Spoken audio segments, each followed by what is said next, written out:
წარმოიდგინე, რომ კითხულობ რაიმე წიგნს, ან რაიმე ტექსტს და გსურს, რომ ეს ინფორმაცია დაგამახსოვრდეს. თუმცა გადის 1 ან 2 თვე და ეს ინფორმაცია ბუნდოვნად ან საერთოდ აღარ გახსოვს.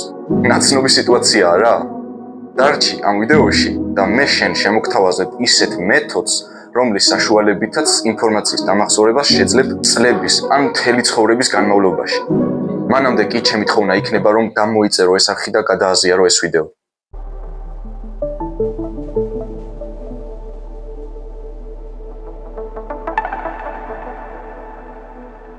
ამ მეთოდს მეცნიერული ტერმინოლოგიით აქტიური გახსენება ეწოდება.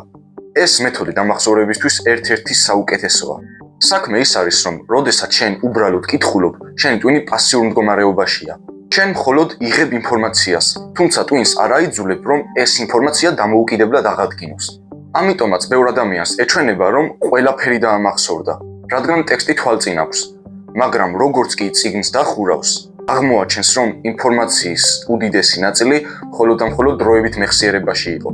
ანუ ეს იმას ნიშნავს, რომ წიგნის გარეშე ვერ იხსენებს ამ ინფორმაციას. სწორედ აქ იწყება აქტიური გახსენების ძალა. თუ შენ კითხვის დროს პერიოდულად გაჩერდები და საკუთარ თავს აიძულებ, რომ გაიხსენო წაკითხული, ტვინი ბევრად უფრო აქტიურ მუშაობას იწყებს. და რაც უფრო მეტ ძალისხმევას მოითხოვს გახსენება, მით უფრო ძლიერდება მეხსიერება. ბევრ ადამიანს გონია, რომ თუ გახსენება უჭირს, ეს ცუდია, არადა პირიქითაა. სწორედ ეს სირთულეა იმის ნიშანი, რომ ტვინი მუშაობს. როდესაც რაიმეს გახსენებაზე დიდ ძალისხმევას ხარჯავ, ტვინი ამ დროს ფიქრობს. რახან დაუვითი ამ ინფორმაციის გახსენებაზე ამხელად ძალისხმევასა და დროს ხარჯავს, მაშინ ეს ინფორმაცია მნიშვნელოვანი უნდა იყოს. მე ამ ინფორმაციას გრძელვადიან მეხსიერებაში გადავიტან. რათა დავიც ეს მნიშვნელოვანი ინფორმაცია არ დაავიწყდეს. ხოლო როდესაც ტექსტს უბრალოდ კითხულობთ, ტვინი ამას არ აკეთებს. ტვინი უბრალოდ ინფორმაციას ცნობს, თუმცა მას არ იმახსოვრებს. ამის გამოა, რომ ტექსტის ხელმეორედ წაკითხვისას ჩვენ უკვე ვცნობთ ამ ტექსტს. ტვინი ამბობს, რომ ეს ტექსტი უკვე ვიცი. თუმცა ეს მხოლოდ იმის გამოა, რომ ტექსტი თვალწინ გვიდევს.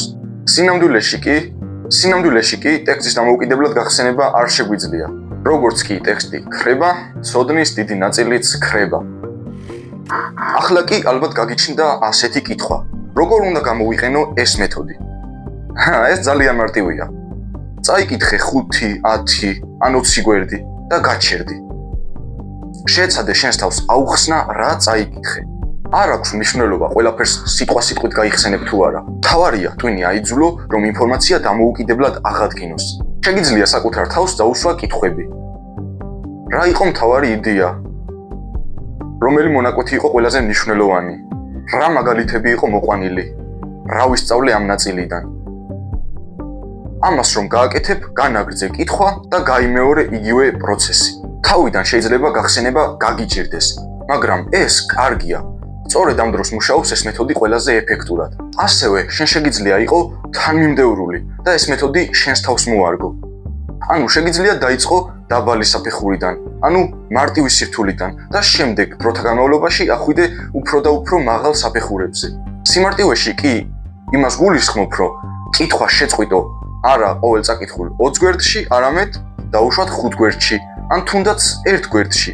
ასევე საწყის ეტაპზე არ არის აუცილებელი, რომ ყველაფერი ზუსტად და თანმიმდევრულად გაიხსენო. თავდაპირველად საკმარისია გაიხსენო ძირითადი მოხაზულობა იმისა, თუ რა წაიკითხე. და შემდგომში უკვე დროთა განმავლობაში, რაც უფრო ხშირად გააკეთებ ამ მეთოდს და რაც უფრო მეტჯერ გააკეთებ, უფრო და უფრო მაგარი გახდები ამ ყველაფერში და უფრო ეფექტურად, უფრო დიდი რაოდენობით, უფრო თანმიმდევრულად, უფრო ზუსტად შეძლებ ინფორმაციის გახსენებას. თუ გინდა რომ ამ მეთოდს კიდევ უფრო ძლიერი შედეგი ჰქონდეს, მაშინ შეგიძლია გააკეთო ასეთი რამ. დაუშვათ გავიდა 2 ან 3 დღე და გინდა რაიმე წიგნის ან რაიმე ტექსტის წაკითხვის გაგრძელება. სანამ წაკითხვას დაიწყებ, გაჩერდი და საკუთარ თავს შეეკითხე, რა წავიკითხე სულ რაღაც 2-3 დღის წინ. სწორედ დროის გასვლის შემდეგ გახსენება მოითხოვს უფრო მეტ ძალისხმევას. შესაბამისად, ეს უფრო ეფექტურია ინფორმაციის გრძელვადიან მეხსიერებაში გადასატანად. სხვათა შორის, თუ შენ არ იცი რას ნიშნავს დროებითი და გრძელვადიანი მეხსიერება, მაშინ აგიხსნი. დროებითი მეხსიერება არის ისეთი მეხსიერება, სადაც ინფორმაცია დროებით რამდენიმე წუთის ან მაქსიმუმ რამდენიმე საათის განმავლობაში ინახება. გრძელვადიანი მეხსიერება კი არის ისეთი მეხსიერება, სადაც ტვინი ინფორმაციას ინახავს დიდი ხნის განმავლობაში, ძირითადად წლების ან მთელი ცხოვრების განმავლობაში. კარგი ჩემო მაყურებლებო, ეს იყო აქტიური გახსენების მეთოდი. ახლა კი მინდა დავამატო ასეთი მნიშვნელოვანი შენიშვნა. არ აქვს მნიშვნელობა, რამდენად კარგად გაქვს ინფორმაცია მეხსიერებაში გამჯდარი. თუ შენ ამ ინფორმაციას არ გამოიყენებ და მასთან კავშირი არ გექნება წლების განმავლობაში, მაშინ ეს ინფორმაცია ყველა ვარიანტში დავიწყებას მიეცემა. ასე იმიტომ ხდება, რომ ტვინი ემორჩილება ერთ მარტივ წესს. თუ იყენებ, შეინახე, თუ არ იყენებ, დავიწყებას მიეცი. ტვინი ამას აკეთებს ნებისმიერი სახის ინფორმაციის შემთხვევაში. და ასე იმიტომ იქცევა, რომ ეს არის ტვინის დამცველობითი მექანიზმი. ტვინი ცდილობს, რომ დაგვიცვას ზედმეტი ინფორმაციისაგან და გადატვირთვისაგან. კიდევ ერთი მნიშვნელოვანი დეტალია ის, რომ ჩვენ რისი წაკითხვაც გვსიამოვნებს, რისი სწავლაც გვსიამოვნებს, იმას ტვინი ბევრად უფრო უკეთესად იმახსოვრებს. როდესაც ნაწალადევად ვკითხულობთ და ვსწავლობთ, ეს ტვინისთვის სასჯელივითაა. ამიტომაც ცდილობს, რომ ეს ნაწალადევად წაკითხული ინფორმაცია არ დაიმახსოვროს. ამას კი იმიტომ აკეთებს, რომ დაგვიცვას ამ უსიამოვნო მოვლენის გახსენებისაგან. ანუ ცდილობს, რომ ეს უსიამოვნო მოვლენა მთლიანად დაგვავიწყებინოს. ამიტომაც მე მინდა, რომ მოგცეთ ასეთი რჩევა.